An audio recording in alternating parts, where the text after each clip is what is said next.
Bienvenue. Entrez dans l'univers du tome 1 de Saladin, publié par les éditions Orims, une œuvre écrite par Lies Chacal et portée par ma voix, Leila Rebi, que vous connaissez peut-être sous le nom de Doublage Leila. Pour découvrir l'intégralité de la saga Saladin, les 7 tomes sont disponibles sur orims.com.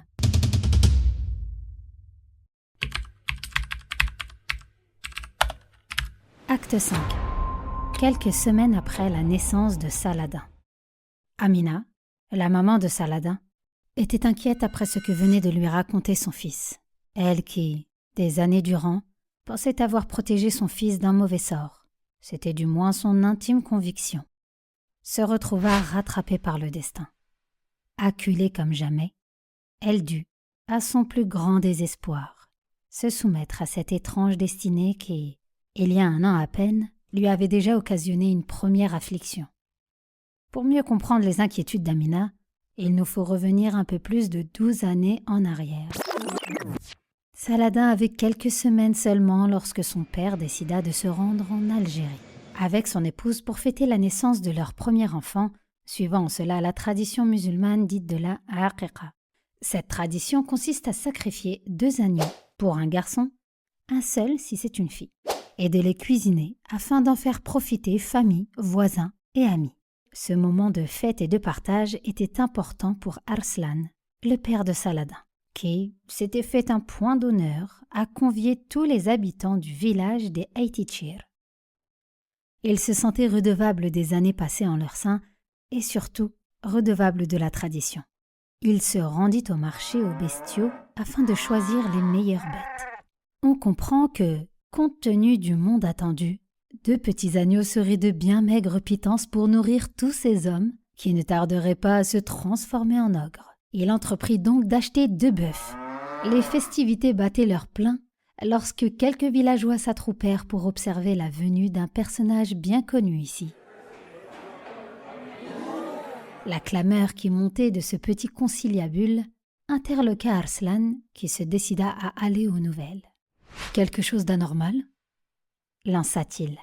« Non, nous n'en sommes pas très sûrs, mais cet homme au loin qui se dirige vers nous ressemble fortement à Si Mohand Amokren, dit l'un des villageois. « Si Mohand Amokren » s'exclama Arslan. « J'en ai souvent entendu parler sans jamais le voir. Qu'est-ce qui peut bien l'amener ici ?» Ce qui pouvait l'amener, telle était la question à laquelle il n'allait pas tarder à avoir la réponse. Si Mohand s'approcha des villageois et d'un air solennel leur lança « Que la paix soit sur vous !»« Et sur toi !» répondirent les villageois. « Je constate que vous fêtez un grand événement, » dit Si Mohand. « Grand pour notre jeune famille, » répondit Arslan. Si Mohand fixa longuement Arslan, comme s'il cherchait à le sonder au plus profond de son être. Ses yeux bleu-gris étaient perçants comme ceux d'un aigle. Cet homme, à l'âge avancé, était de constitution robuste. L'air des montagnes avait indéniablement quelque chose de vivifiant. Si Mohand vivait en ermite depuis des années. On connaissait mal son histoire personnelle. Tout ce que l'on savait sur lui, c'est qu'il dédiait sa vie à la méditation. Il était à la fois craint, respecté, voire même vénéré par de nombreux villageois. Une agréable odeur de musc se dégageait de cet homme, revêtu de son traditionnel bournos. Il s'appuyait occasionnellement sur son bâton de berger fait de bois d'olivier, arbre sacré et mythique de la région, dont le fruit est transformé en huile chaque année entre l'automne et l'hiver. Autant dire que sa visite était un événement. Après avoir maintenu son regard, de longs instants, fixé dans celui d'Arslan, Si Mohand rétorqua. « C'est certainement un grand événement pour votre jeune famille. Et je prie le Très-Haut, celui qui voit et entend tout, d'en faire une famille nombreuse et prospère. »« Amin » crièrent ensemble les villageois. « Je crois que cette naissance est une bénédiction pour nous tous. » Et bien au-delà, ajouta Si Mohand. Ces dernières paroles intriguèrent Arslan qui commençait à s'interroger sérieusement sur les visées réelles de cette soudaine intrusion de Simohind. Et il n'allait pas tarder à en connaître la raison.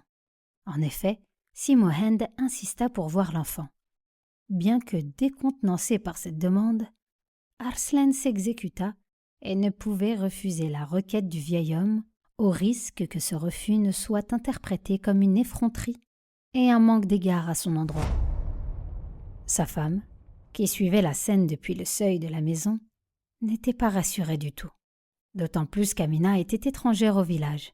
Bien que berbère elle aussi, cette riffaine du Maroc se méfiait des différences coutumières qui pouvaient exister d'un village à l'autre.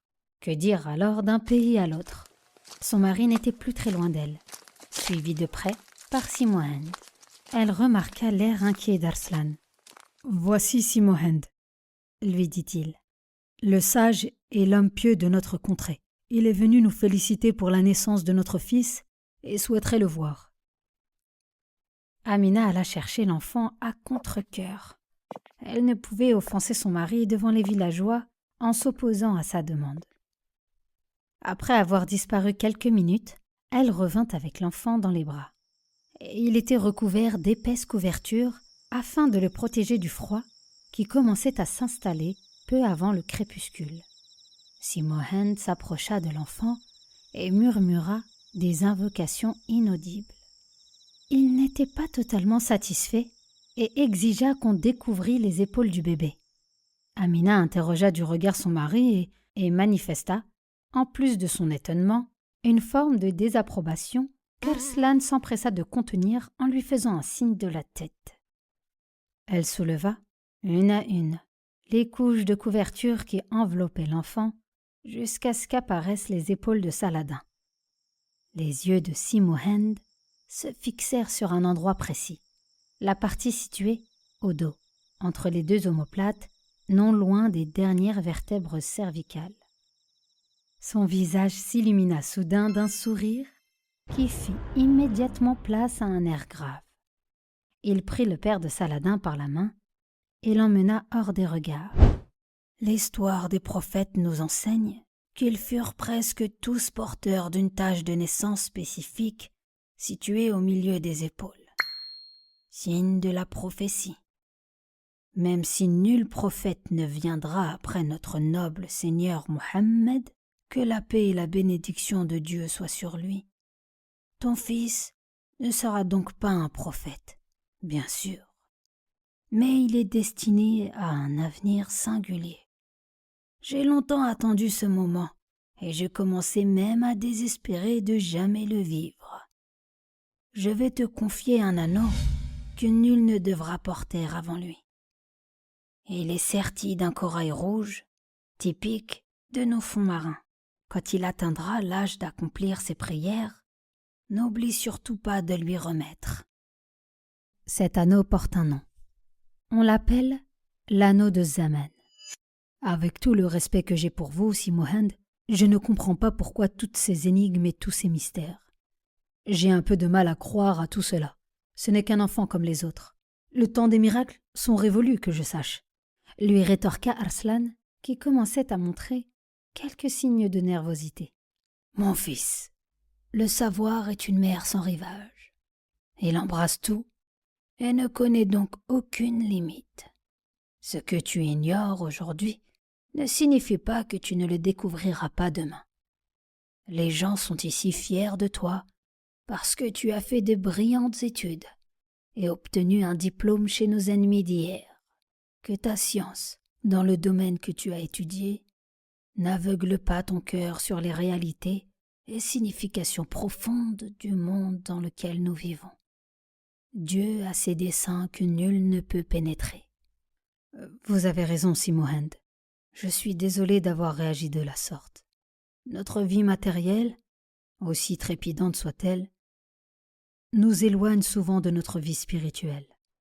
Je ferai le nécessaire le moment voulu. Mais que devra-t-il faire de cet anneau? L'anneau lui montrera le chemin, le moment opportun, ajouta Simohind sans autre commentaire.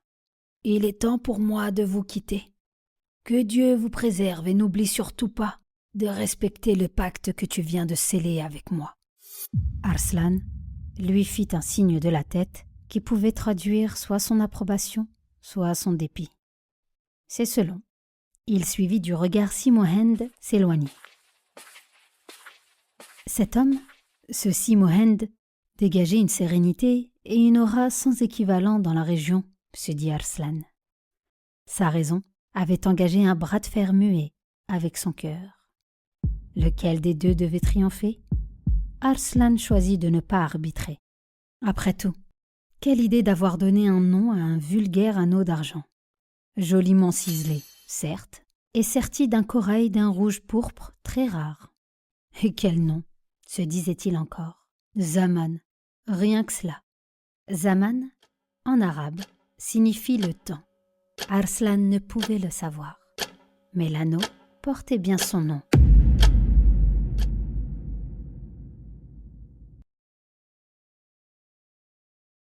Il ne pouvait y avoir d'erreur possible.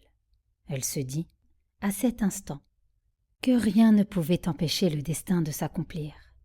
La vérité ne pouvait être cachée plus longtemps.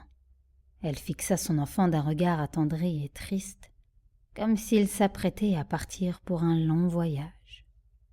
Elle finit par lui dire « Cet homme existe réellement, Saladin. Il s'agit de Si Mohand Amokran, le sage du village de ton père.